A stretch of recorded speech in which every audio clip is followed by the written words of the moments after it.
આજે હું તમારી સાથે એક એવા વિષય ઉપર વાત કરવાની છું કે જે લગભગ દરેક સ્ત્રી અને પુરુષના મનમાં હોય છે, પણ એ લોકોને પૂછવામાં હિંમત નથી થતી અથવા તો પૂછતા શરમાય છે. તમને ઘણીવાર એ પ્રશ્ન થતો હશે કે તમારા પ્રાઇવેટ પાર્ટ તમારા બોડીના બીજા ભાગો કરતાં વધારે ડાર્ક છે, તો શું આ પ્રોબ્લેમેટિક છે કે નોર્મલ કહેવાય? અને મોસ્ટ ઇમ્પોર્ટન્ટ, શું આપણે એને ચેન્જ કરી શકીએ? હું છું ડૉક્ટર અંજલિ સિદ્ધપરા.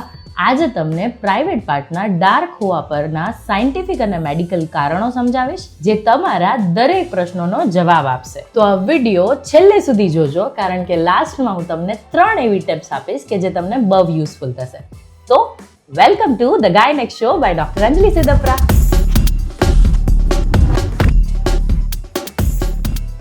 તો ચાલો સમજીએ કે આવું શું કામ છે.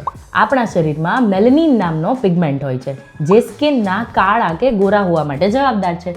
જે લોકોની સ્કિન કાળી છે એ લોકોને મેલેનિન વધારે છે, અને જે લોકોની સ્કિન ગોરી છે એ લોકોનામાં મેલેનિનનું પ્રમાણ ઓછું છે. પરંતુ અહીં એક ઇન્ટરેસ્ટિંગ ફેક્ટ એ છે કે આપણા શરીરના પ્રાઇવેટ પાર્ટ્સ, અંડર આર્મ્સ અને એના આસપાસના એરિયામાં મેલેનોસાઇટ કરીને સેલ્સનું પ્રમાણ વધારે હોય છે, અને એ સેલ્સમાં હોય છે મેલેનિન. તો હવે ક્વેશ્ચન એ છે કે આ સેલ્સ આ પાર્ટમાં જ એક્ટિવ વધારે શું કામ છે? અને એની પાછળ મુખ્ય કારણ છે હોર્મોન્સ. જ્યારે આપણે પ્યુબર્ટી એટલે કે 18+ એજમાં પ્રવેશ કરીએ છીએ, ત્યારે ઇસ્ટ્રોજન, ટેસ્ટોસ્ટેરોન હોર્મોન્સના લેવલ ઇન્ક્રીઝ થાય છે, અને આ હોર્મોન મેલેનોસાઇટને સિગ્નલ આપે છે વધારે મેલેનિન બનાવવા માટે, અને એના કારણે જ મેલેનિનનું પ્રોડક્શન વધારે થાય છે, અને આ એરિયાઝ ડાર્ક બનવા લાગે છે. અને આ પ્રોસેસ દરેક માણસમાં થાય છે, એ કાળો હોય કે ગોરો હોય. પણ વેઇટ, ખાલી હોર્મોન જ જવાબદાર નથી પ્રાઇવેટ પાર્ટના ડાર્ક હોવા માટે. અમુક તમારી એવી આદતો પણ જવાબદાર છે, જેના કારણે તમારા પ્રાઇવેટ પાર્ટ વધારે ડાર્ક થઈ જાય છે. તમે કેવા કપડાં પહેરો છો, તમે કેવી રીતે હેર રિમૂવલ કરાવો છો, અને તમારી સ્કિનની કેર કેવી રીતે કરો છો, એ પણ ઇમ્પોર્ટન્ટ ફેક્ટર્સ છે. સો યસ, હું આવા ઇન્ટરેસ્ટિંગ વિડીયો યુટ્યુબ ઉપર બનાવતી હોઉં છું.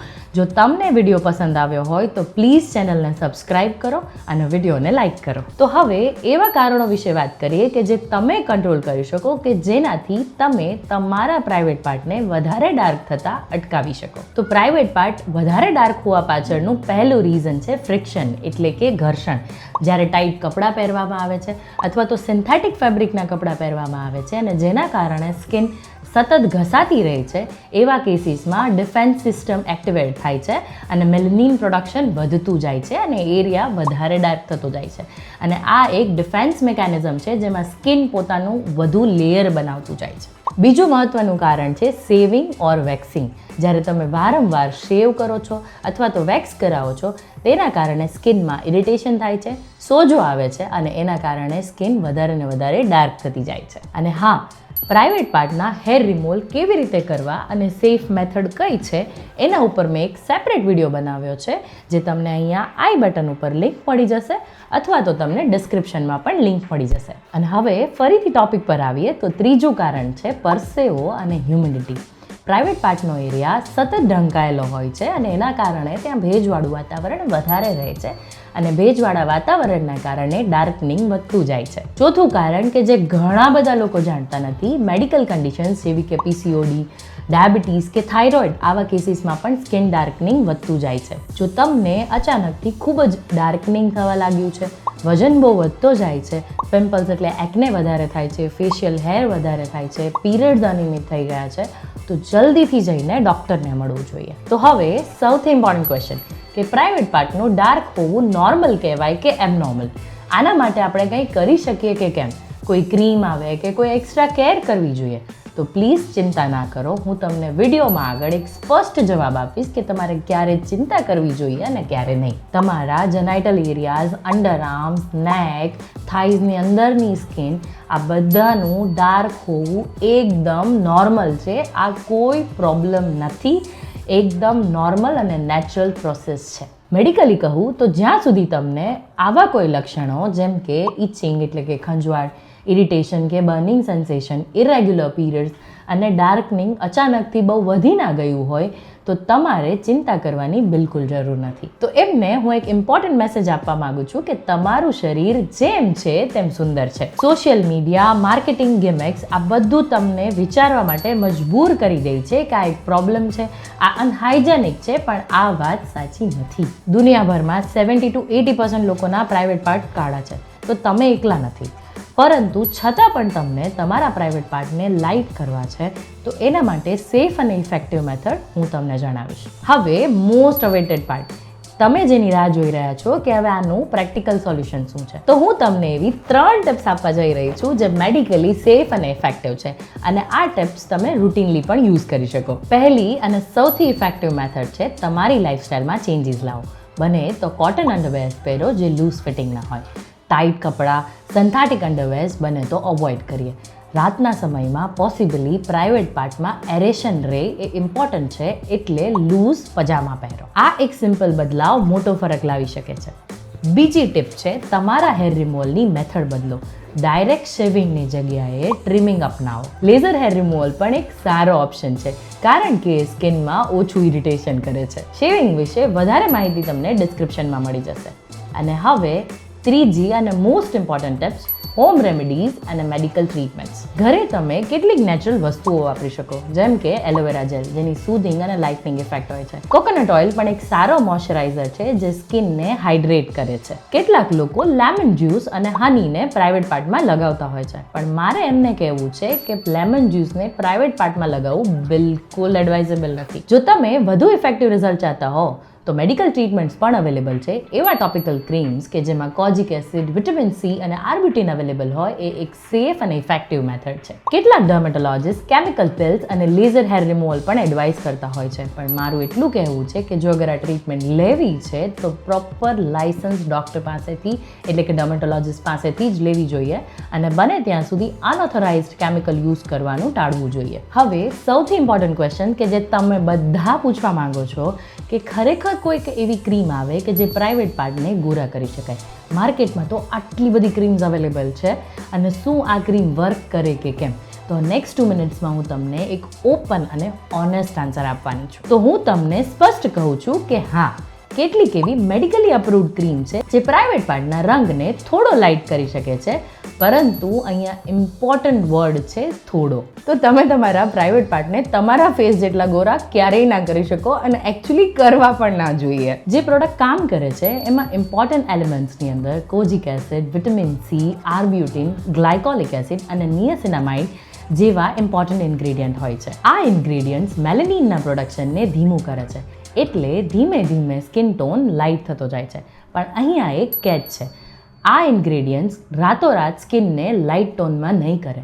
મિનિમમ 2 થી 3 મહિના તો યુઝ કરવું જ પડશે. અને યસ, રિઝલ્ટ પણ પર્સન ટુ પર્સન અલગ અલગ હોય છે. કોઈને 20-30% ચેન્જ જોવા મળે, તો કોઈને માત્ર 10-15%. સૌથી ઇમ્પોર્ટન્ટ વાત છે, જો તમે કોઈ એવી ક્રીમ જોવો છો કે જે 7 દિવસમાં વ્હાઇટ સ્કિન આપશે અથવા તો ઓવરનાઇટ રિઝલ્ટ આપશે, તો ત્યાંથી ભાગો, કારણ કે એમાં ડેન્જરસ એલિમેન્ટ હશે જ. મેડિકલ ગ્રેડ પ્રોડક્ટ હંમેશા ડર્મેટોલોજીસ્ટ ઓર ગાયનેકોલોજીસ્ટના વોચના અંડરમાં જ યુઝ કરવી જોઈએ, કારણ કે તેઓ તમારી સ્કિનની ટાઈપ, સેન્સિટિવિટી અને જરૂરિયાત પ્રમાણે તમને પ્રોડક્ટ સજેસ્ટ કરશે. હવે સૌથી ઇમ્પોર્ટન્ટ પાર્ટ કે જે દરેકને જાણવો જોઈએ કે આ પ્રકારની લાઇટનિંગ ક્રીમનો આડેધડ યુઝ કરવાથી કેટલું બધું નુકસાન થઈ શકે છે. પ્રાઇવેટ પાર્ટ પર કોઈ રેન્ડમ લાઇટનિંગ ક્રીમ લગાવવી બહુ જ જોખમી છે, કારણ કે પ્રાઇવેટ પાર્ટની સ્કિન 10 ટાઈમ્સ વધારે સેન્સિટિવ છે. કોઈ પણ ક્રીમ જ્યારે લગાવવામાં આવે છે ત્યારે મ્યુકસ મેમ્બ્રેન પણ બહુ જ નજીક હોવાના કારણે ક્રીમ ડાયરેક્ટલી બ્લડ સ્ટ્રીમમાં પણ જઈ શકે છે. પહેલું અને સૌથી કોમન નુકસાન છે કોન્ટેક્ટ ડર્મેટાઇટિસ, એટલે કે ગંભીર સ્કિન એલર્જી, જેમાં તમને સ્કિન એકદમ રેડિશ એટલે રેશિશ થઈ જશે, ત્યાં બર્નિંગ સેન્સેશન થશે, ઇચિંગ થશે ને એકદમ સોજો આવી જશે. મારી પ્રેક્ટિસીસમાં મેં ઘણા બધા પેશન્ટ્સ જોયા છે કે આવી રીતે ઓનલાઈન ઇન્સ્ટાગ્રામ કે યુટ્યુબમાંથી ક્રીમ જોઈ લીધી, મંગાવી લીધી, લગાવી અને પછી આખી રાત બર્નિંગ અને પેઇન સહન કર્યું હોય. બીજું ખતરનાક નુકસાન છે હાઇપર પિગમેન્ટેશન. તમે સ્કિનને ગોરી કરવા માટે ક્રીમ લગાવતા હતા અને જેવી ટ્યુબ યુઝ કરવાનું બંધ કર્યું અને સ્કિન ડાર્ક થતી જાય છે, બિકોઝ ઇરિટેશનના કારણે મેલેનિન પ્રોડક્શન વધતું જાય છે અને આખરે હાઇપર પિગમેન્ટેશન થઈ જાય છે. ત્રીજું નુકસાન છે સ્કિન થિનિંગ અને સ્ટ્રેચ માર્ક્સ. ઘણી ક્રીમમાં સ્ટેરોઇડ્સ હોય છે અને જે તમારી સ્કિનને પાતળી અને નાજુક બનાવી દે છે અને જેના કારણે સ્ટ્રેચ માર્ક થઈ જાય છે અને જે પરમનન્ટલી રહે છે. ચોથું અને ખૂબ જ ગંભીર નુકસાન છે ઇન્ફેક્શન. આ ક્રીમ્સ લગાવવાના કારણે તમારું સ્કિનનું ડિફેન્સિવ લેયર બ્રેક થઈ જાય છે, ડેમેજ થાય છે, જેના કારણે તમને ફંગલ અને બેક્ટેરિયલ ઇન્ફેક્શનના રિસ્ક વધી જાય છે. મેં ઘણા પેશન્ટ એવા જોયા છે કે ક્રીમના યુઝ પછી એમને એકદમ સિવિયર ફંગલ અને વજાઇનલ ઇન્ફેક્શન થઈ જાય છે અને એના માટે એમને એડમિટ પણ કરવા પડે છે. પાંચમું રીઝન છે હોર્મોનલ ડિસ્રપ્શન. કેટલાક ક્રીમ્સમાં એવા હોર્મોન ડિસ્રપ્ટર્સ હોય છે જે તમારા હોર્મોનને ઇમ્બેલેન્સ કરે છે, જેના કારણે તમને પીરિયડ સાયકલમાં ઇરેગ્યુલારિટી થાય છે અને લેટર લાઈફમાં તમને ફ્યુચરમાં પ્રેગ્નન્સી રહેવામાં પણ પ્રોબ્લેમ થઈ શકે. છઠ્ઠું અને સૌથી ખતરનાક છે કેન્સરનો રિસ્ક. બિન તપાસેલ અમુક પ્રોડક્ટ્સની અંદર હાઈ લેવલ ઓફ મર્ક્યુરી હોય છે અને જેના કારણે કેન્સરનો રિસ્ક વધે છે. અને WHO પણ વોર્નિંગ આપી છે કે મર્ક્યુરી બેઝડ લાઇટનિંગ ક્રીમ અત્યંત ખતરનાક છે. તો ફ્રેન્ડ્સ, આજના વિડીયોમાં આપણે સમજ્યા કે તમારા પ્રાઇવેટ પાર્ટનો રંગ ડાર્ક હોય એ કમ્પ્લીટલી નેચરલ અને નોર્મલ છે. તો એના માટે શરમાવાની કે ચિંતા કરવાની બિલકુલ જરૂર નથી. તમારું બોડી એકદમ બ્યુટીફુલ અને યુનિક છે. પરંતુ છતાં તમને સ્કિનનો ટોન લાઇટ કરવો છે તો પ્લીઝ મેડિકલી અપ્રૂવ્ડ ક્રીમ્સ જ યુઝ કરજો. યાદ રાખજો કે તમારી હેલ્થ અને સેફટી તમારી પ્રાયોરિટી હોવી જોઈએ. અને જો તમને મારો વિડીયો પસંદ આવ્યો હોય તો પ્લીઝ આ ચેનલને સબસ્ક્રાઇબ કરી દેજો, બેલ બટન ઓન કરી દેજો અને વિડીયોને લાઇક કરી દેજો. જો આ માહિતી તમને ઇમ્પોર્ટન્ટ લાગી હોય તો તમારા ફ્રેન્ડ સાથે જરૂરથી શેર કરજો. કોમેન્ટ સેક્શનમાં મને જરૂરથી જણાવજો કે તમને આજનો વિડીયો કેવો લાગ્યો અને તમને આવા કોઈ બીજા ટોપિક્સ જોતા હોય તો એ કોમેન્ટ જરૂરથી કરજો. તમારા કોઈ ક્વેશ્ચન્સ હોય તો એ પણ કોમેન્ટ કરજો, હું જવાબ આપવાની કોશિશ કરીશ. ત્યાં સુધી હેલ્ધી રહો, હેપી રહો.